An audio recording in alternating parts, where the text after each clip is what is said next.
Welcome back. So I would say that a fairly large percentage of the client population that I see, what I said in the intro is exactly their particular situation. And the reasons, as far as the symptoms that they may be presenting with, can be varied. Maybe it's thyroid symptoms, maybe it is gastrointestinal symptoms, maybe it's skin situations. In fact, I would say that those three are the most common. Whatever it is, they basically say the same thing. They've been dealing with this situation for years. They've been to many different physicians. They basically tell them either they're doing as much as they can, or they can't even find anything that's particularly wrong with them, or they have even gone through certain surgeries. Maybe they have their gallbladder removed or something like that, and they still have the same set of symptoms that unfortunately they had the surgery for. So what do you do in these types of cases? Well, obviously you come see me. No, all kidding aside, well, you can do that, but all kidding aside, let's talk about some of the things that you do. Well, obviously, if the medications, if the surgeries, if the labs that the physicians are running on you, if you have these particular sets of symptoms and they're coming back normal, or they're not really finding anything majorly wrong, or you're taking the medications that are recommended and it's not having a huge successful difference, then perhaps the underlying cause, the foundational cause, is not being addressed at all. In fact, it's not perhaps. I would guarantee you that is what's happening. So let's just break it down. What is the very first thing that you would want to consider as far as what could be contributing to the situation that you're having as far as an actual root cause? You see, when I work with clients, I never address their symptoms. It doesn't mean I'm not concerned about their symptoms. It just means that I never address their symptoms, because that's what's been happening to them the entire time that they've been having a situation, a problem. So if they're in my office, that approach hasn't gotten them anywhere, right? So we need to stop worrying about the symptoms that a person may be presenting with and start worrying about or creating the environment, both inside and outside of their body, that is conducive to creating health, to creating well-being. Let's concern ourselves about that. So all of the suggestions that I'm going to be giving to you, that's what it is designed to do, is to help you create health and vitality, both internally and externally as well. So first thing, it's always the thing that I harp on, and that's diet. Now, it's almost a given that you should remove the things that are most common to create situations of any kind, health problems of any kind within the body. And those categories are grains and sugars. Any kind of grain, any kind of sugar, it does not matter if it's a natural sugar, it doesn't matter if it's honey. Many people don't even realize that's a sugar, which is kind of interesting when you think about it. It doesn't matter if it is raw. As far as sugar is concerned, it doesn't matter. Sugars, they are consumed far too frequently, and if you're consuming more than 10 pounds a year, which I guarantee you are, probably 20 times that, that is far too much, even though it may be the most natural sugar on the planet. It's a problem. Also lump alcohol within the sugar category, because basically your body treats it just the same as sugar as well. Going back to grains, it is any grain. It's not just gluten or gluten-bearing grains. It's any grain. It could be rice, it could be oats. We'll throw corn in there as a grain. And sometimes it can also be alternative or quasi-grains that people consume now, because they're familiar with the idea that grains can create problems. So what are kind of the quasi or alternative grains, if you will? Well, it could be not a grain of any type at all, which is nut flours. So like almond flours, they can start causing an issue, especially if you tend to have a digestive one. Nuts in general can cause that, including peanuts, which is not a nut at all, it's a bean, so just keep that in mind.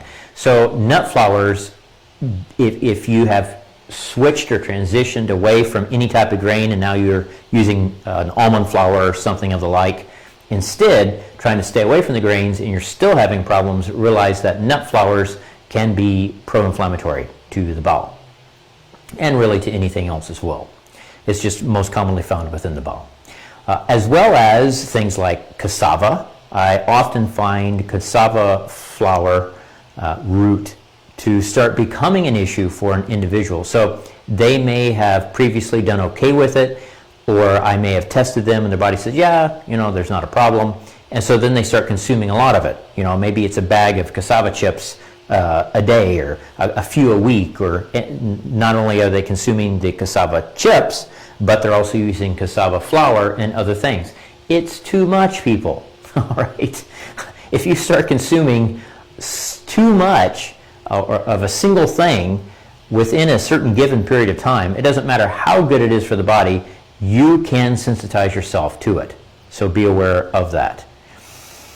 So it doesn't stop there. It could also be coconut flours, or going back to the sugar category, coconut sugars as well, because a lot of people use that thinking that it is more healthy, and it is more healthy than overall processed sugar, but it typically creates a problem as well. So that is a huge area that needs to be looked at. Now, it's also important that you start looking at the underlying physiology that may be behind it as well. So let's go to thyroid symptoms. So if you have thyroid symptoms, you've been to a physician, they run a lab, a routine thyroid panel, and everything comes out great. They say you're within range, but you still feel like shit. Something is going on, right? Something is occurring. Let me go ahead and turn down my audio because it seems to be extremely loud. Okay, hopefully that's better. So maybe we should look at, it could be a different aspect. For example, in the world of thyroid problems, it may be that a routine thyroid panel just doesn't show up what's going on. What I mean by that is that very frequently primary hypothyroidism, as an example, can be caused from an autoimmune disease called Hashimoto's. That is one of the most common thyroid disorders now, certainly within the Western world, United States, and among females.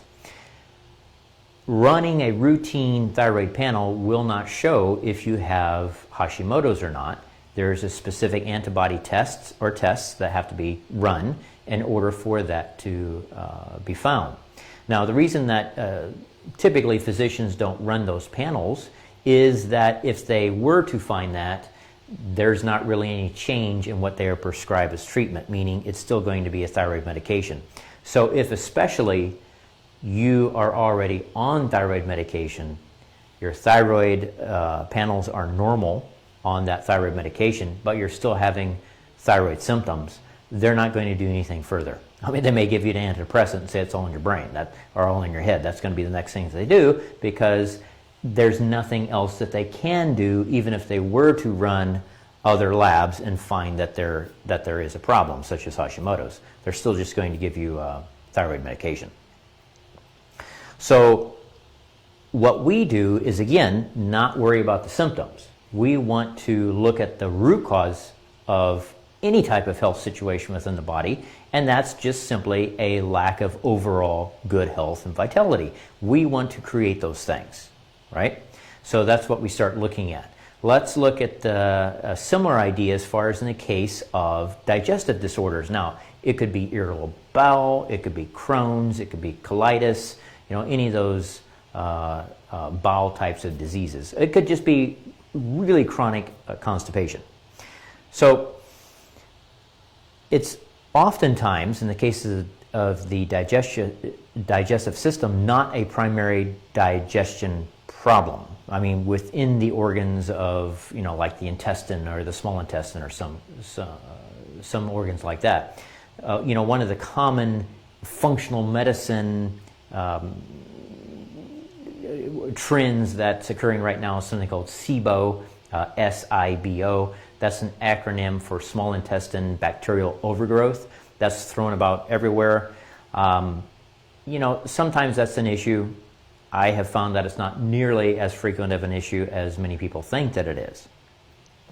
Just saying it can be, but don't think that if you have a bowel issue, and because that's kind of the trending popular thing right now, that's going to be the solution. Because then a person tries to go through the different kinds of nutritional protocols to help with that particular situation, and even though they may have symptoms that are similar to it, they don't really improve because it's not that situation. In the cases of irritable bowel types of disorders like ulcerative colitis or Crohn's, or different kinds of really irritated, inflamed bowel situations, oftentimes what you have to do is look towards the kidneys, and the kidneys just need to have overall health improvement. Again, we come back to the idea of improving the overall health and vitality of the body, and it's amazing what sets of symptoms just simply disappear and you're not even paying attention or concentrating any of those symptoms because we're improving the overall health of the body. So a flip side of looking at that is what? It's that if you're coming in with any type of symptoms, it doesn't matter what it is, it doesn't matter if it's just bloating or belching or frequent hangnails, whatever it may be, it means that there is a part of your body at least that is not to the optimal level of health, because no symptom within the body is normal except good health. That's normal. So if you're having anything besides good health and vitality, it's not normal. That doesn't mean that you don't have a set of symptoms. So if you're fatigued, like between the hours of 3 and 5 p.m. in the afternoon all the time, but you don't feel bad, you're not throwing up, you're not, having brain fog or something, that's still a sign that the body is not functioning to optimal levels, okay? Kind of got sidetracked, but just keep that in mind. So realize that there are many different components to a certain set of symptoms that you may be experiencing. Same thing for skin disorders of all kinds. It could be from rosacea to psoriasis, which is obviously an autoimmune disease.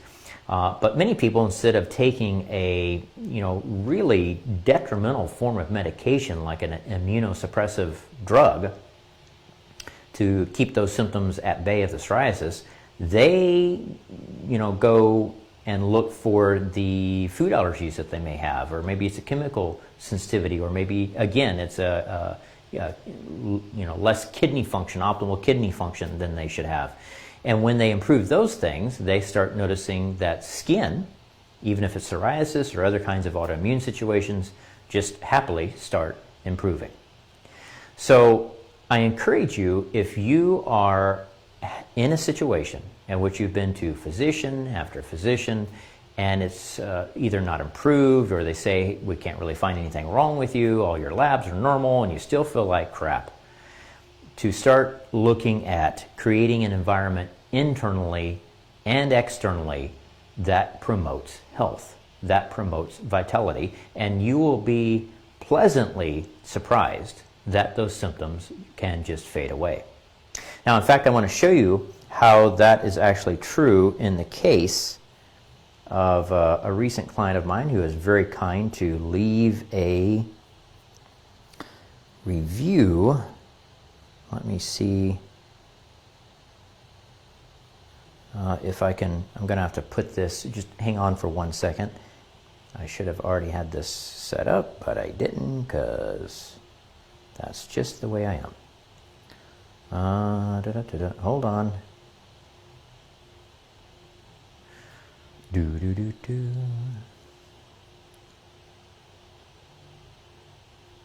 Right here. Okay, so we're going to go to the screenshot. This is of a recent Google review of a client. Again, very kind of him to leave such a fantastic review. But he had found himself in a situation very similar to what I'm describing. And that is that he'd been to a physician or physicians, I should say, for a couple of years, been dealing with some major situations. And then we started working together, and quite happily, his symptoms started improving. So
overall health. We're not concentrating on these symptoms, and we're not, that's not our primary interest, right? We're interested in improving his overall health, and in doing so, we want to create wellness and vitality internally and externally. His body knows what to do. His body is the one that is healing him. It's not anything that I'm telling him or anything that I'm giving him. It's his body, regardless of what tools are being used, that has the final say in the matter.